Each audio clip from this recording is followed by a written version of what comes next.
We'll call the Carlisle Village Council meeting to order. Would everyone please rise and join us in the Pledge of Allegiance? I pledge allegiance to the flag of the United States of America and to the republic for which it stands, one nation, under God, indivisible, with liberty and justice for all.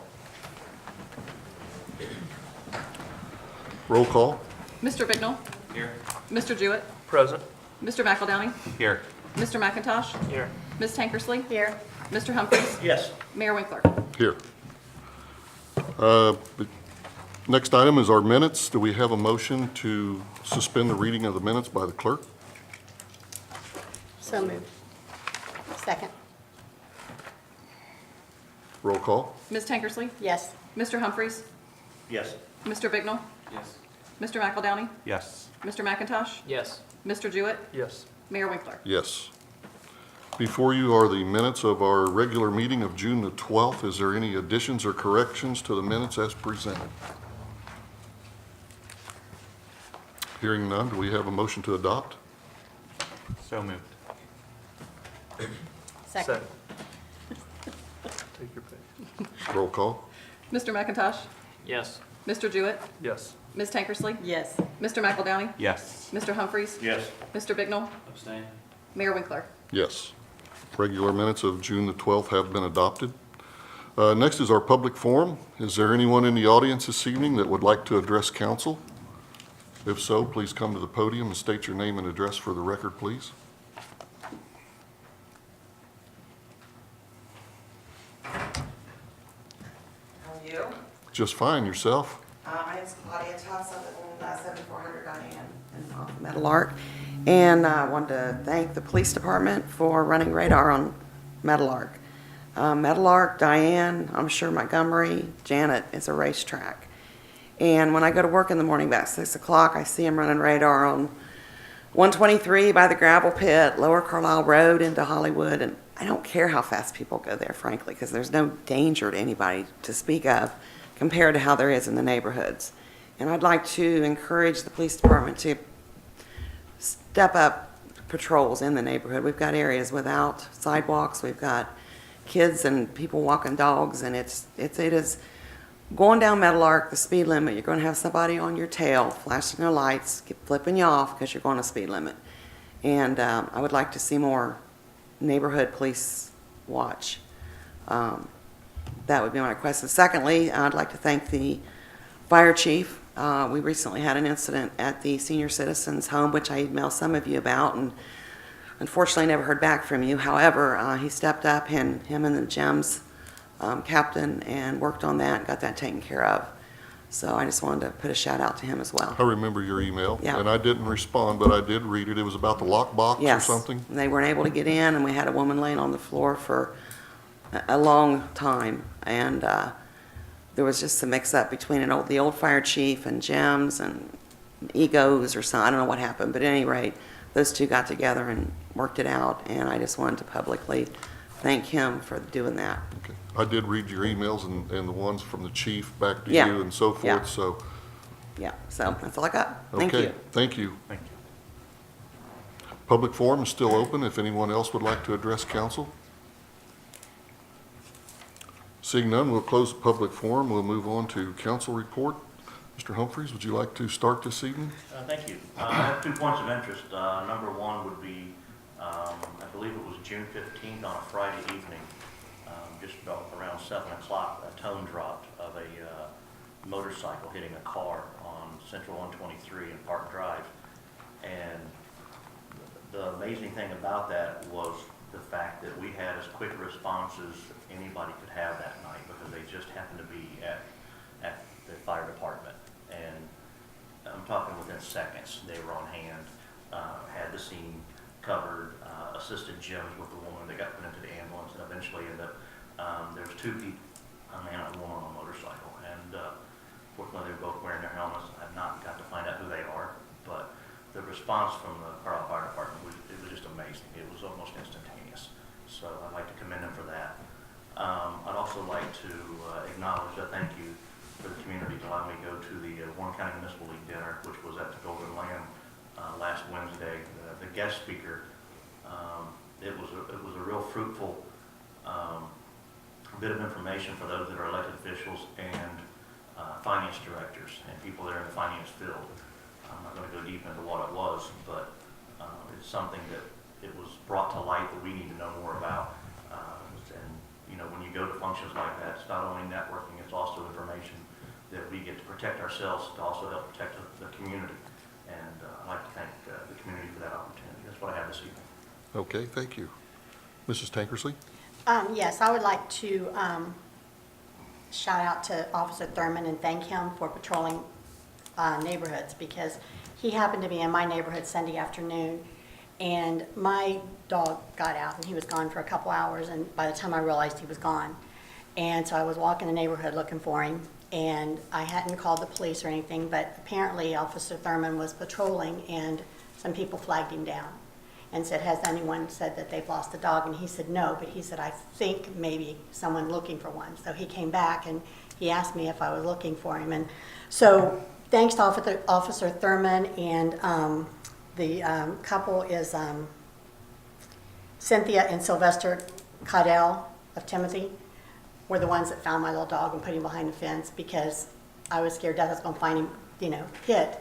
But everyone knowing that I'm such an animal lover, that would have been devastating. So I wanted to thank him and let you know that they do patrol the neighborhoods too. So, so that's all I have tonight. Okay, thank you. Mr. McIntosh? Just a couple reminders real quick. I've had a few questions recently about Railroad Days. It is scheduled for August 17th and 18th. They have a Facebook page, so any information should be on there, and any questions, you should be able to ask them there. If you're looking for something to do July 4th, I know Franklin has their big celebration with the parade and the festival and the concerts and the fireworks and all that. So they do a really great job. So if you're looking for something to do 4th of July, that should be a lot of fun. That's it. Okay, thank you. Mr. McEldowney? Only item I was going to address tonight was hope everyone has a enjoyable and safe 4th of July holiday, and that's all. Okay, thank you. Mr. Jewett? Nothing this evening. Okay. Mr. Bicknell? First, I would like to thank council for excusing me. I was with my daughter's national dance competition, so appreciate you guys excusing me for that. I'd like to extend a congratulations to Dustin Perry for accepting the lieutenant position with GEMS. He recently just accepted that position over at GEMS, so congratulations to him. And I know that it's getting that time of year where I've heard and seen, I had a couple people speak to me about car break-ins. So just remind the citizens to make sure that your vehicles are locked at night. Any suspicious activity you see or hear of, just report back to the police department. They are working on it, and just keep everybody aware of those things. And that is all I have. Okay, thank you. We'll close council reports, move on to mayor's report. I just also wanted to touch on the Warren County Municipal League thing. Our finance director, Ryan Rushing, I had reached out to him and invited him to attend, and I'm glad he came. He was the only finance director in Warren County who took the time to come and listen to the guest speaker. It was a very interesting topic, and I know that it opened his eyes to some things, and mine as well, about the liability that you can have on you as a public official. We were told some pretty hair-raising stories about things that have happened to other elected officials and finance directors when it was absolutely not their fault at all, but it was an employee who actually caused the issue, and one gentleman actually lost his home over it, and because it was his employee who had the crime. So it's very eye-opening. Also, I want to apologize for getting my State of the Village out so late. We had some issues that we had to overcome, but it's done. We did it about a month ago. Quentin informed me tonight that he will have it all put together. He still has a few things to do, and it'll be up on our website here soon. So that's all I have in the mayor's report, so we'll move on to manager's report. Thank you. Just a few things tonight. One, as a reminder, next Wednesday, making sure, is July 4th. All the administrative offices at Town Hall will be closed that day in observance of the holiday. Obviously, our safety personnel are a 24/7, 365-day operation. So if you do need police or fire protection, obviously call 911 or the Warren County dispatch number, which is 937-425-2525. That would be for non-emergencies, but never be afraid to call 911 for an emergency. Jim's is offering a program for residents of Franklin Township and Carlisle for CPR training. The next scheduled appointment, this is free for the residents, is Saturday, August the 18th from 1 p.m. to 4 p.m. We will have information up on our Facebook page to remind people of these opportunities. There's a few more dates throughout the year, but it's a great opportunity if you wanted to learn CPR to learn it. Thank you to Jim's for offering that. And I would like to express condolences. The Paint Creek Fire District, which is located out in Highland County in Hillsborough, just a stone's throw away from us, they suffered a tragedy over the weekend. One of their firefighters had an unfortunate accident with the compressed air unit and died because of his injuries. I didn't hear that really sad news. He was a very young individual, very tragic. When services are announced, the Carlisle Fire Department will have representatives at the funeral, as well as pretty much everybody in the Miami Valley Alley. So it's really very sad. And that's all I have this evening. Okay, thank you. We'll close manager's report. We have no committee reports tonight, no old or new business. So we'll move on to first readings of ordinances and resolution. Ordinance 1318, 2018 budget reappropriation, supplemental appropriations. And this is on for a single reading. And I'm going to let Mrs. Duffy explain the single reading since this is something that is new. And I am going to actually not pass the buck, but I am, to our finance director. Mr. Rushing had doing some reading of our charter, and based on his experience and our interpretation of the charter, he has found a new opportunity for us to present legislation as a single reading. So he will take this opportunity to explain that concept as well as explain the legislation. Thank you, Mrs. Duffy. Mr. Mayor, members of council, good evening. To begin, I'll explain the single reading. As council may be aware, there's traditionally two thoughts. One thought being that an ordinance or resolution is on for 3 readings, and there's a 30-day wait period in order for a resolution or ordinance to take effect. So it'd be 3 readings. In lieu of that, in case of, let's say there's a grant opportunity or there is an urgency which does not always allow a 3 reading, council has been active in looking at situations and using the emergency clause.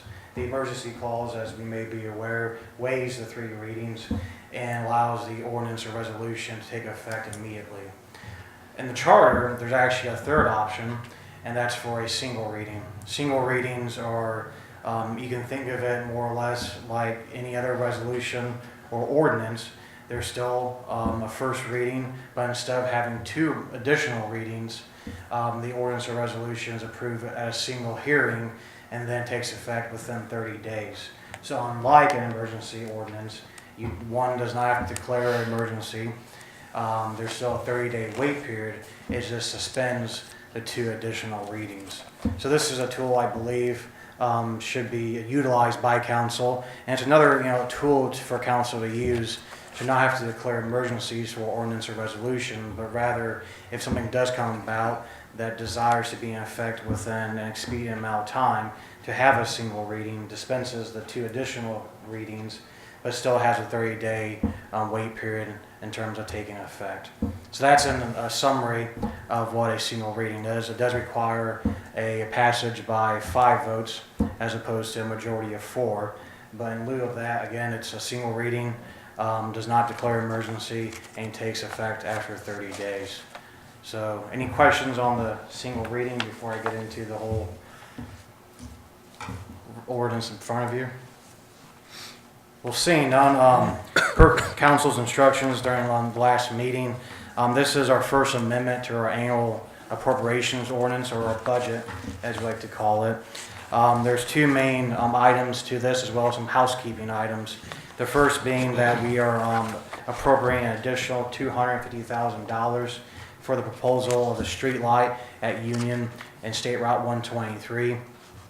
This appropriation would come out of the Timber Ridge Residential TIF Fund. As you may recall, the TIF money is going to be used for certain purposes, purposes that have to be included in the agreement when the TIF was first founded. The street light, as informed to council, is part of the pre-approved items where funding can go. Looking at the projections, the Timber Ridge TIF Fund has performed well above budgetary expectations in terms of property tax collection. Is actually exceeding estimates, so even including this additional appropriation of $250,000 for the street light, the TIF fund will well be in the black closing at the end of the year. In addition to that appropriation, staff is also asking for additional appropriation of $4,600 out of the Timber Ridge TIF fund for the issuance of the ban. The Federal Reserve has increased interest rates. That basically increased interest rates for anyone in terms of seeking any sort of debt. So our interest rates did increase when we did issue the ban for the expansion of Union and Fairview Road. So additional appropriation of $4,600 will be needed to cover that expense for the insurance for the issuance of the ban. Furthermore, as council directed, it was pledged $1,000 for the historical marker to commemorate the speech by Edward Stanton. This additional appropriation will come out of the general fund, out of the Lands and Buildings Department. The general fund is performing quite well. Our primary source, as we all know, is the income tax for the general fund. The 2017 collections, we actually collected 10% more than in 2017 than we did in 2016, and year-to-date collections for income tax are even above income tax collections of 2017. So general fund is doing well and is able to definitely support this additional pledge of $1,000 that council indicated at the last meeting. There are some housekeeping items, as I mentioned. The Indian Trace Residential TIF Fund needs an additional appropriation of a whopping $35. This is due to increased revenue receipts for the Indian Trace TIF Fund. But because of that, the fees by the county auditor as well as county treasurer who collect the property tax, those fees increase by that amount, so an additional $35 is needed to cover that expense. The State Route 123 Fund, likewise with the Timber Ridge TIF Fund, needs additional appropriations for the issuance of the ban. Again, as the Federal Reserve increased interest rates, so does the cost of us issuing the ban to cover the debt servicing of that project. So an additional $1,000 is requested to cover the expense for the interest rate of the issuing of that ban. And the only other appropriation request is for the water fund. It was indicated to staff recently that the Carlisle Crossing Apartments would like to put meters on their apartments. As this was a unbudgeted item, staff was just made aware of it recently. This additional appropriation of $4,500 to be able to purchase 20 meters to put the Carlisle Crossing Apartments as metered for water. All these additional appropriations are well within our official certificate of resources. As you may recall, the County Budget Commission limits our spending authority by issuing us an official certificate of resources, and all these additional appropriations are well within the certificate that the County Budget Commission has already approved. Again, this ordinance is on as a single reading, which dispenses the 3 reading, but still takes effect within 30 days. It does not declare an emergency. So if you have any questions or anything, I'd be happy to answer them. I don't think I have any questions. Nice presentation. Thanks. Thank you. Thank you. Thank you. So may I have a motion to suspend the rule requiring 3 readings, have 1 reading by title only? So moved. Second. Roll call. Mr. Humphries? Yes. Ms. Tankersley? Yes. Mr. Bicknell? Yes. Mr. Jewett? Yes. Mr. McElDowney? Yes. Mr. McIntosh? Yes. Mayor Winkler? Yes. Ordinance 1318 has been adopted and will, It's not been adopted. It's not- That was just the reading. that was just a single reading, but it will go into effect in 30 days. You've just done a motion to waive the three Waive readings. readings. Now you need to do a motion to adopt. But I need to Oh. read it You have to read it. Okay. This is new. An ordinance to make reappropriations, supplemental appropriations for current expenses and other expenditures for the municipality of Carlisle during the fiscal year ending December 31st, 2018, amending ordinance 1717, amendment number 1, and is on as a single reading. Any discussion? Motion to adopt. So So moved. Second. Roll call. Mr. Jewett? Yes. Mr. Humphries? Yes. Mr. Bicknell? Yes. Mr. McElDowney? Yes. Ms. Tankersley? Yes. Mr. McIntosh? Yes. Mayor Winkler? Yes. Now ordinance 1318 has been adopted and will take effect in 30 days. On to second and third readings of ordinance and resolutions. Ordinance 818, extending moratorium of medical marijuana within the municipality of Carlisle. That is on for a second reading. An ordinance extending a moratorium for a period of 1 year on the granting of any permit allowing retail dispensaries, cultivators, or any processors of medical marijuana within the municipality of Carlisle, Ohio. Any discussion? That will be on for a third and final reading at our next council meeting, and I didn't write that date down. July 10th. Ordinance 1118, accepting the final plat of Eagle Ridge, Section 7, on for a second reading. An ordinance accepting the final plat of Eagle Ridge, Section 7, and confirming the dedication of easements. Any discussion? Hearing none, that will be on for a third and final reading on 710. Ordinance 1218, amending Section 1274.17, parking in residential districts of the zoning code, on for a second reading. An ordinance amending Section 1274.17, parking and usage of recreational and passenger vehicles in residential districts of the zoning code. Any discussion? Hearing none, that will be on for a third and final reading, July 10th. That's all we have on our agenda tonight. We do have a work session afterwards, and the public is invited to attend. The work session is to discuss store and locks within the village.